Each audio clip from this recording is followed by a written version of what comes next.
Assalamualaikum warahmatullahi wabarakatuh. Waalaikumsalam.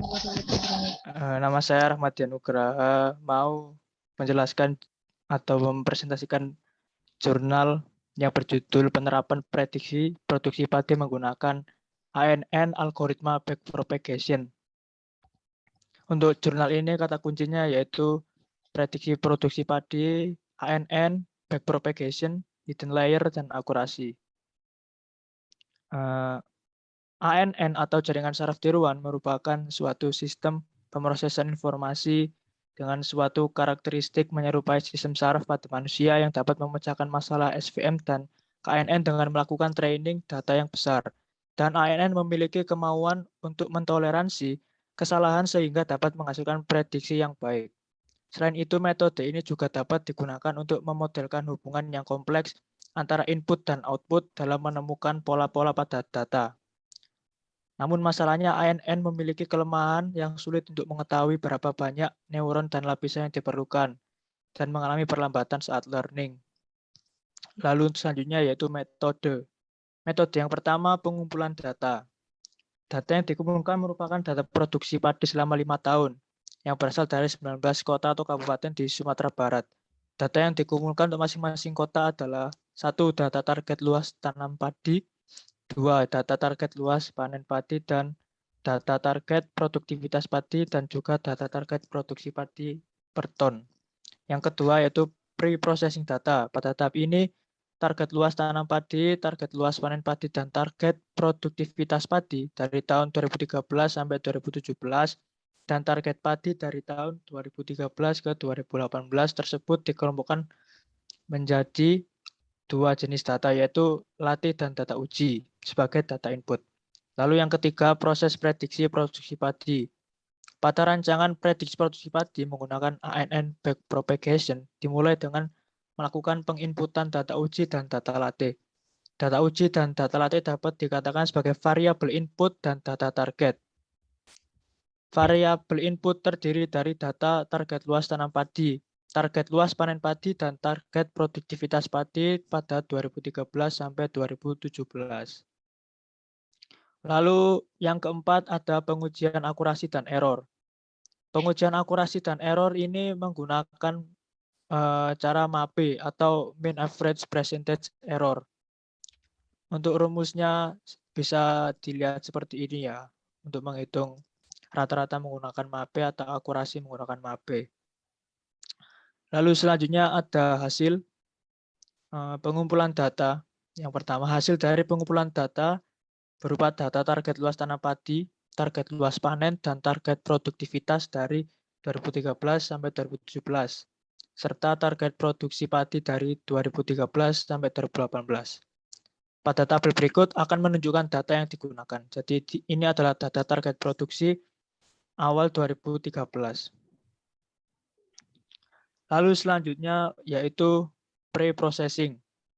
Data produksi padi dan variabel lainnya dibagi atas 2 kelompok yaitu data latih dan testing atau training dan testing. Maka proporsi pembagian data training dan testing yang digunakan dalam penelitian ini yaitu 70% data training berjumlah 66 data setiap variabel dan 30% data testing berjumlah 29 data setiap variabel.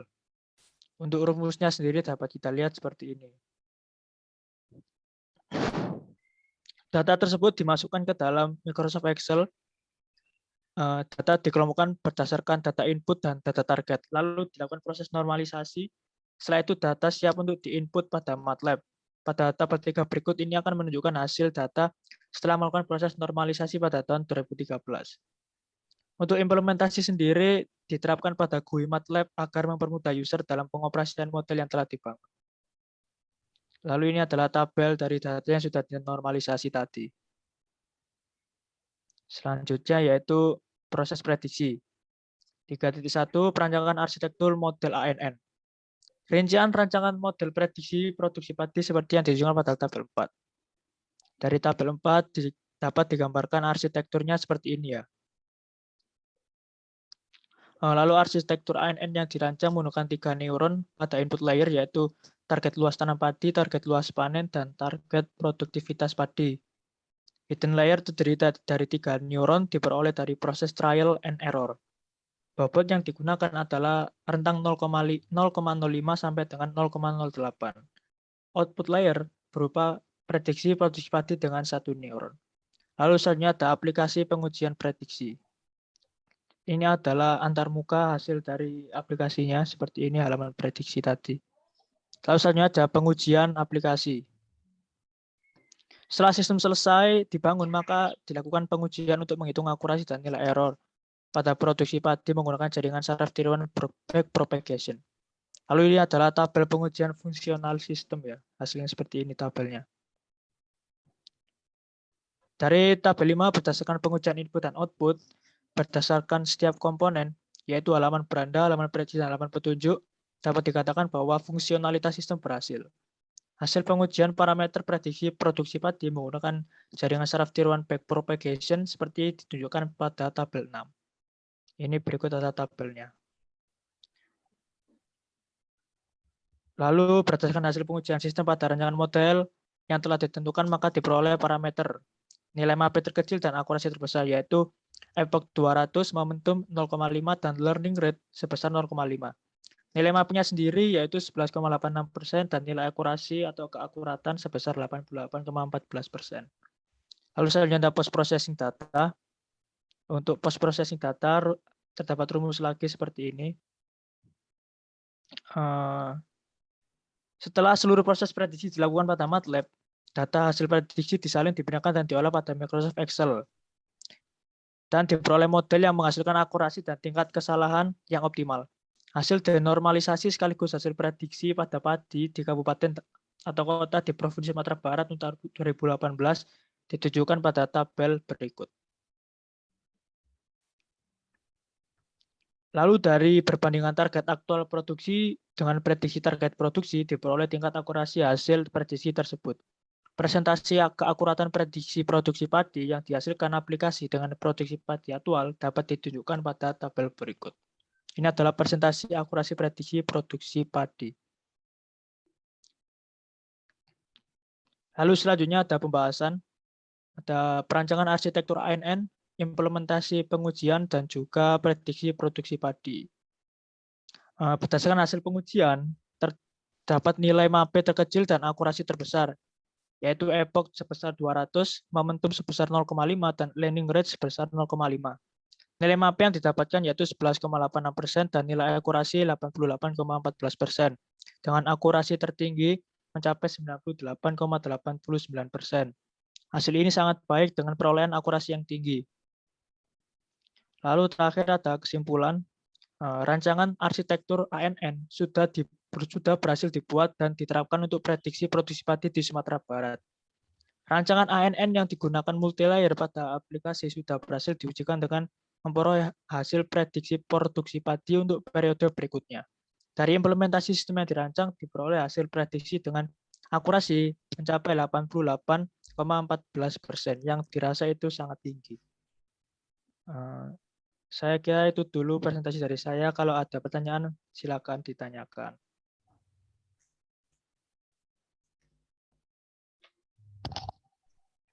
Saya mau tanya, Mas.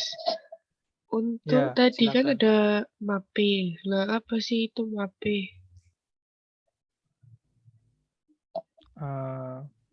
MAPE sendiri singkatan dari mean average percentage error, yang berarti mengukur tentang akurasi, yang di sini nilai MAPE menunjukkan seberapa banyak kesalahan dalam hasil prediksi dibandingkan dengan nilai aktual.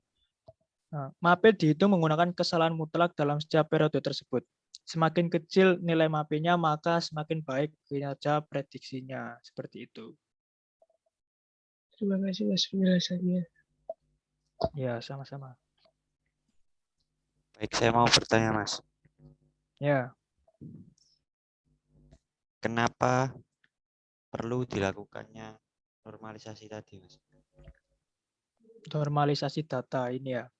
Nah, jadi kenapa diperlukan normalisasi? Karena dengan dilakukannya normalisasi pada data, maka hasil yang diperoleh bisa lebih akurat. Yang tadinya angkanya masih acak ataupun masih tidak akurat, Setelah dilakukan normalisasi, maka hasil data akan menjadi lebih akurat dan juga untuk mengurangi redundansi data tersebut. Seperti itu. Baik, terima kasih Mas. Ya, sama-sama. Saya kira cukup itu dulu ya presentasi dari saya. Terima kasih. Assalamualaikum warahmatullahi wabarakatuh. Waalaikumsalam Waalaikumsalam warahmatullahi warahmatullahi wabarakatuh. wabarakatuh.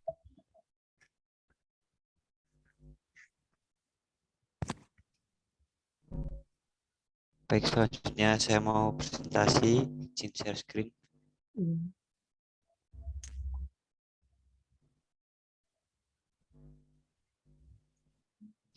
Baik, Assalamualaikum warahmatullahi wabarakatuh. Waalaikumsalam warahmatullahi wabarakatuh.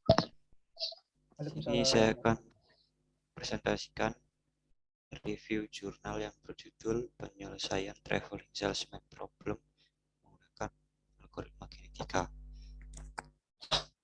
Kata kuncinya di sini yang pertama Traveling Salesman Problem algoritma genetika.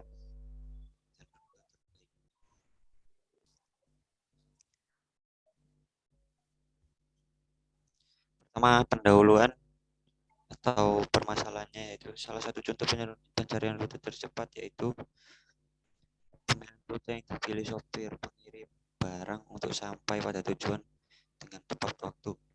Beberapa penelitian sebelumnya untuk menyelesaikan traveling salesman problem seperti analisis algoritma pencarian rute terpendek di kota Surabaya meneliti tentang suatu optimasi masalah VRP dengan time windows menggunakan algoritma genetika.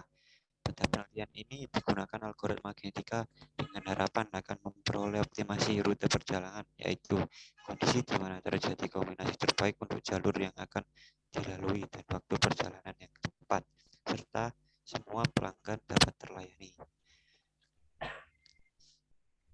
Kemudian metodologi penelitian yang berisi data dan variabel terdapat perlakuan data yang digunakan pada penelitian ini yaitu perlakuan dengan generasi terbanyak dan populasi terbanyak. Data jarak antar pelanggan didapatkan dari Google. Contoh data jarak antar pelanggan bisa dilihat pada gambar 1. Nah, ini seperti ini data gambar 1 yaitu matrik jarak antar node. Masing-masing tujuan, ukuran individu, ukuran generasi, probabilitas crossover, probabilitas mutasi. Setelah menginisiasi parameter awal, proses selanjutnya adalah pembangkitan populasi awal dengan panjang kromosom. Banyaknya tujuan yang akan dituju, banyaknya populasi sesuai dengan jumlah individu yang telah diinisialisasikan sebelumnya. Proses selanjutnya adalah dengan menghitung nilai fitness. Semua kromosom dari semua proses pada generasi ini, proses perhitungannya nilai fitness dengan menggunakan persamaan 1 dan persamaan 2.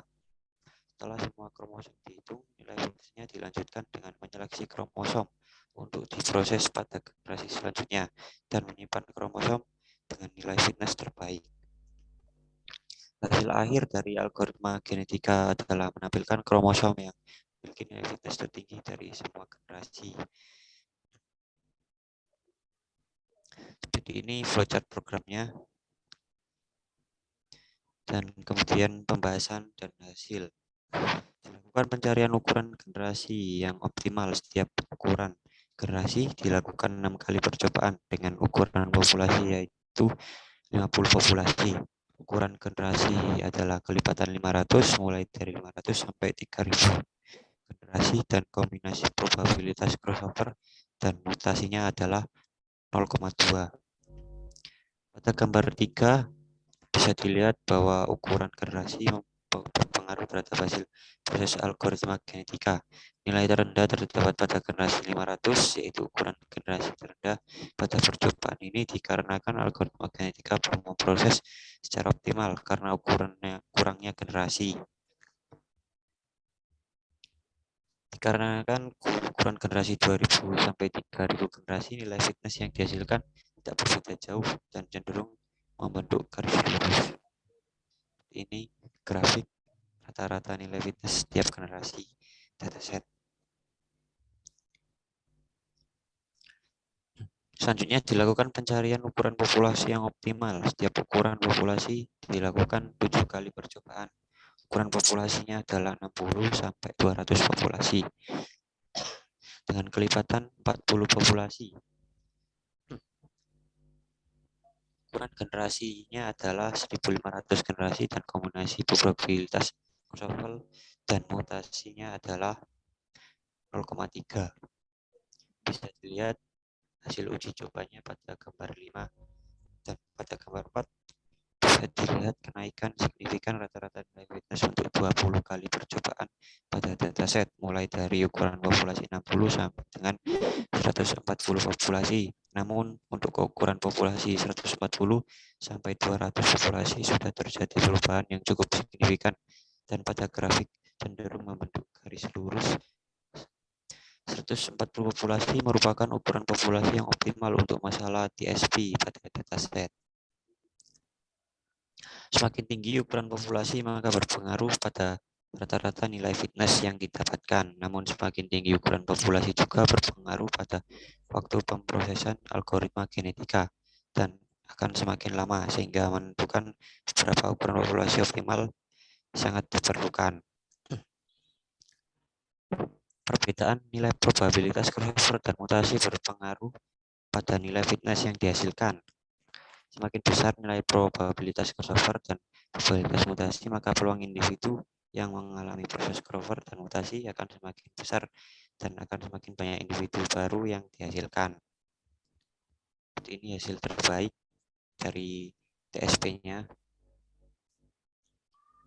Kemudian kesimpulan yang dapat diambil dari penelitian ini adalah menggunakan ukuran generasi, ukuran populasi, probabilitas crossover dan mutasi, dan metode seleksi yang tepat. Algoritma genetika dapat diimplementasikan untuk menyesuaikan permasalahan seperti yang terjemput laundry. Metode seleksi elitis lebih baik dan stabil daripada metode seleksi Rowlett-Will. Untuk pengembangan penelitian selanjutnya dapat dikembangkan untuk menyelesaikan permasalahan pencarian rute perjalanan tercepat dengan menambahkan faktor seperti data padatan jalan dan lampu merah pada jalan yang dilalui untuk mempengaruhi waktu tempuh perjalanan serta diambil secara real time. Cukup sekian dari presentasi review jurnal yang dapat saya sampaikan. Mungkin ada beberapa pertanyaan yang ingin disampaikan dari teman-teman. Silakan. Ya, Mas Ijul, saya mau bertanya. Oh, Apa artinya dari reciprocal exchange itu maksudnya apa ya? baik, Mas Dian. Maksud Ya. dari reciprocal exchange itu mutasi dengan memilih dua posisi secara random, kemudian menukar kedua posisi tersebut menggunakan penggunaan metode reciprocal exchange. Ini dikarenakan sangat mudah dan sederhana untuk diimplementasikan dan hasil dari proses mutasi tidak akan terdapat gen yang sama pada anaknya. Kurang lebih seperti itu, Mas. Ya, terima kasih penjelasannya, Mas Ijul.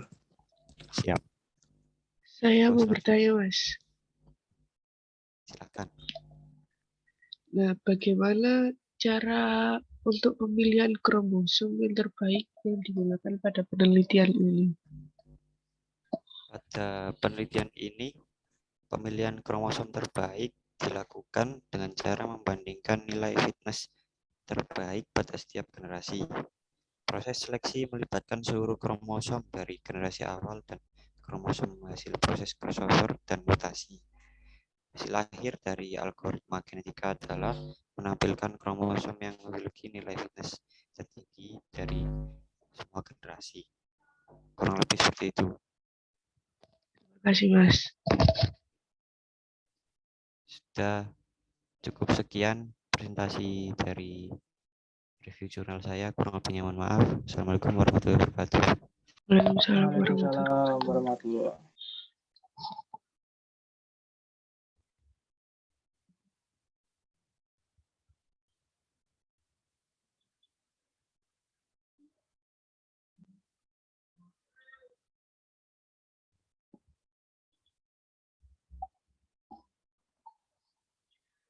Assalamualaikum warahmatullahi wabarakatuh. Waalaikumsalam. Di sini saya akan presentasikan review jurnal dengan judul Penentuan Prestasi Belajar Siswa Menggunakan Aplikasi Fuzzy Memdani. Untuk permasalahan dari penelitian ini yaitu penentuan tingkat keberhasilan guru dalam prestasi belajar siswa sangat diperlukan untuk diperhatikan di SMA Negeri 1 Serdang Bedagai. Prestasi belajar siswa perlu selalu dimonitoring agar dapat dievaluasi dari setiap semester.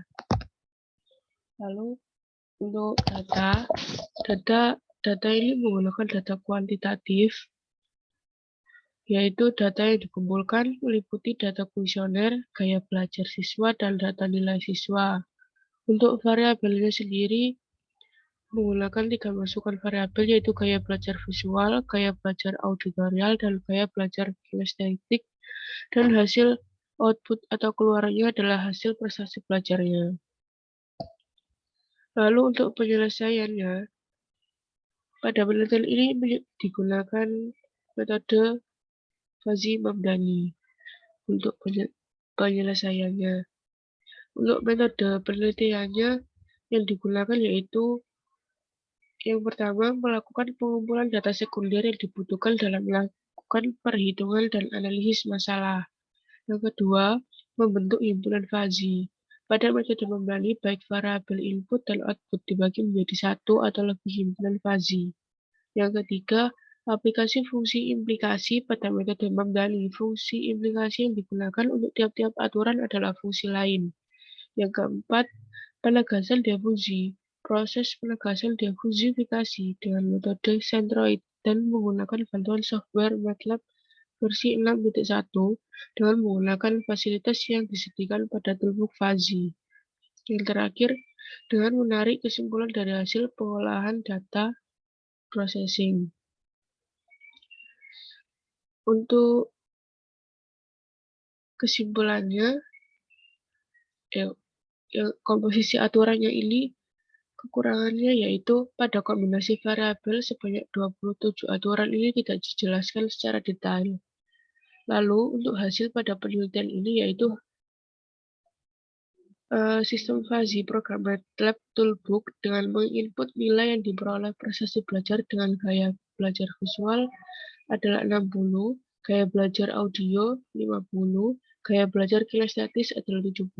Maka diperoleh kategori prestasi belajar 21,4. Dengan demikian, prestasinya dikategorikan buruk.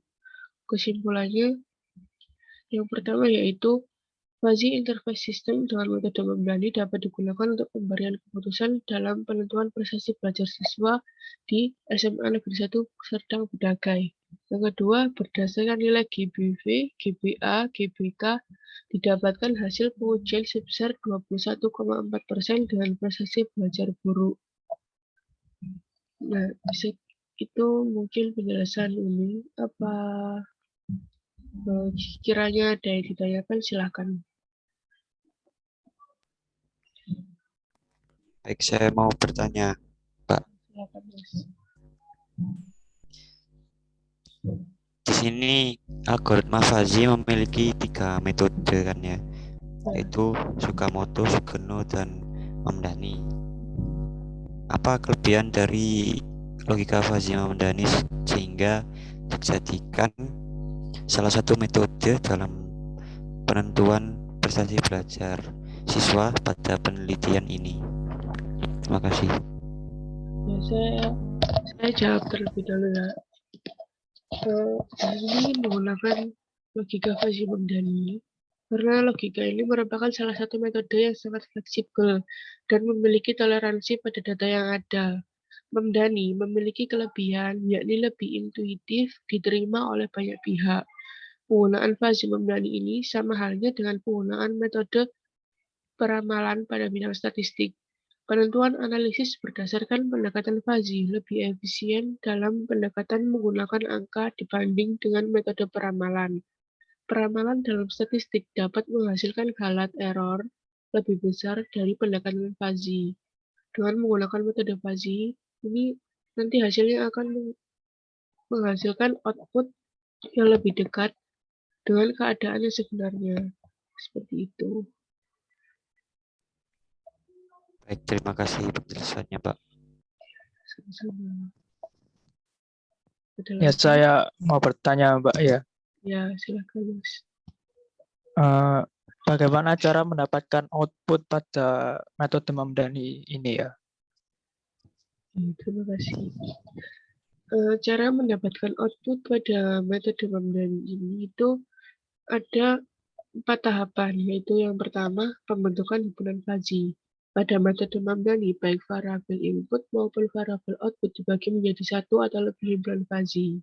Yang kedua, aplikasi fungsi implikasi. Pada metode Mamdani, fungsi implikasi yang digunakan adalah min. Yang ketiga, komposisi aturan. Inferensi diperoleh dari kumpulan dan korelasi antar aturan. Ada 3 macam aturan max, adiktif, dan probabilistik atau probor. Yang terakhir adalah penegasan difusifikasi. Input di sini adalah satu himpunan fuzzy yang diperoleh dari komposisi aturan-aturan fuzzy. Outputnya adalah nilai tegas, metode difusifikasi centroid, dan mean of maximum atau yang disebut MOM.